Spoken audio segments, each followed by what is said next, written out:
வாய்ப்பு எனக்கு கிட்டியது. இத்தனை ஆண்டு காலமாக தெளிவாக அறியவில்லையே என்ற ஏக்கமும் என்னுள் ஏற்பட்டுள்ளது.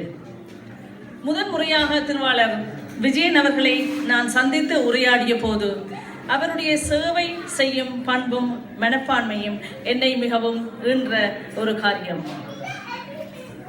குறுகிய உறுப்பினர்கள் எண்ணிக்கையாக கொண்ட இந்த சிடாஸ் நிறுவனமானது ஆற்றும் சேவைகள் அளப்பரியது. ஒரு சமுதாயம் முன்னேற வேண்டுமென்றால் அவர்களுக்கு கல்வி மிகவும் அவசியம். எல்லா செல்வங்களிலும் மேலானது கல்வி செல்வம். இந்த விலைமதிப்பெற்ற செல்வத்தை மாணவ மாணவியர்களுக்கு இந்த சிடாஸ் நிறுவனமானது வாரி வழங்கி கொண்டிருக்கிறது.